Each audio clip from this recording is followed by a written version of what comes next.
नमस्कार। आज के वीडियो का टॉपिक है आरोह और अवरोह। संगीत में आरोह किसे कहते हैं और अवरोह किसको कहते हैं, ये आज के वीडियो में हम समझेंगे।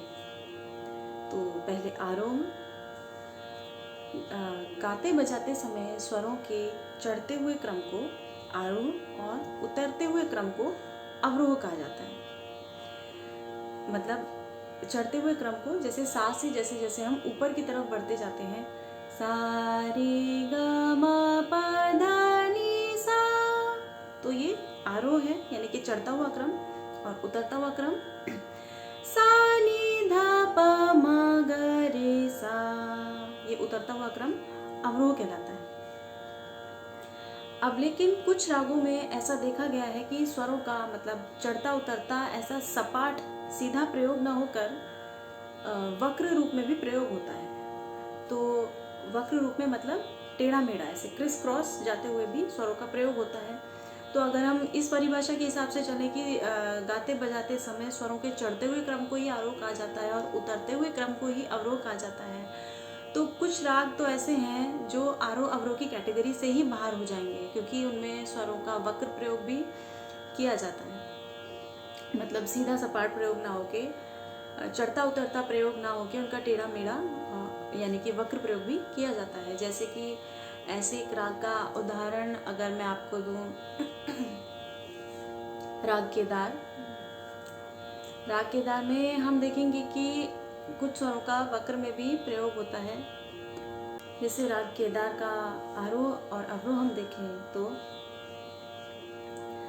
सा मा मा पा मा पा धा पा नी धा सा, सा नी धा पा मा पा धा पा मा रे सा।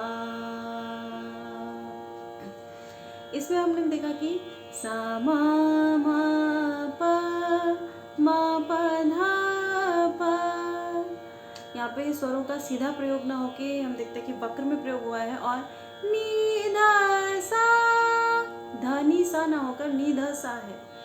तो उसकी राग की चलन ही ऐसी है कि उसमें स्वरों का वक्र रूप में प्रयोग होता है। उसी तरह अवरोह में सा नी धा पा, ये तो सीधा है, सपाट है।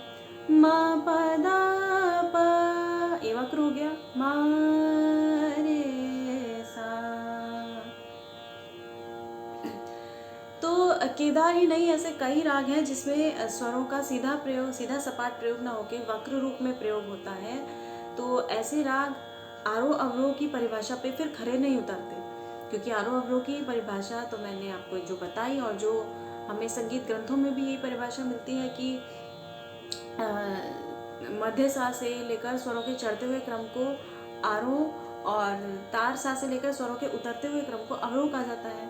अब जिसमें चढ़ता उतरता सपाट क्रम नहीं है, वक्र रूप में प्रयोग हो रहे हैं, तो उनके उन रागों का हम क्या करेंगे, वो आरोह अवरोह की कैटेगरी से बाहर हो जाएंगे फिर। तो ऐसा इस चीज़ को नज़र में रखते हुए बाद में आरोह अवरोह की परिभाषा जो है उसमें थोड़ा उसमें चेंज किया गया, उसमें संशोधन किया गया, और ये रखा गया कि राग की चलन के अनुसार, है ना, जब हम बोलते हैं राग की चलन के अनुसार, तो उसमें वक्र प्रयोग हो या कुछ सपाट प्रयोग ना हो के टेढ़ा मेढ़ा वक्र रूप में प्रयोग हो, तो वो भी उसमें उसको भी मान्यता मिल जाती है, उसमें वो भी उसके अंदर आ जाता है। राग की चलन के अनुसार मध्य सा से तार सा तक, राग की चलन के अनुसार मध्य सा से तार सा तक स्वरों के चढ़ते हुए क्रम को आरोह, और तार सा से मध्य सा तक स्वरों के उतरते हुए क्रम को अवरोह कहा जाता है। इसमें बाकी पूरी डेफिनेशन बिल्कुल सेम है, सिर्फ हमने ऐड किया है कि राग की चलन के अनुसार। अब हमने राग की चलन के अनुसार कहा, तो उसमें हमें स्वरों को हम सपाट रखें, वक्र रखें, उसका हमें फ्रीडम मिल गया, क्योंकि चलन के अनुसार। अब चलन में वक्र भी हो सकता है, सपाट भी हो सकता है। तो ये थी आरोह अवरोह की परिभाषा। आई होप आप लोगों को समझ। आई होप आप लोगों को मेरे वीडियो के माध्यम से जो मैं टॉपिक बताती हूँ वो समझ में आते होंगे, और आप लोगों का जो भी रिस्पांस है इसके लिए आप प्लीज़ मुझे कमेंट बॉक्स में बताते रहिए। अच्छा है, बुरा है, कुछ इम्प्रूवमेंट चाहिए, जो भी है आप मुझे कमेंट बॉक्स में ज़रूर बताएं। और अच्छा लगे तो चैनल को सब्सक्राइब ज़रूर करें अगर इससे आपको कुछ इन्फॉर्मेशन मिलती है। और मिलते हैं अपने अगले वीडियो में। तब तक आप गाते रहें, बजाते रहें, गुनगुनाते रहें, सीखते रहें, और तब तक के लिए धन्यवाद।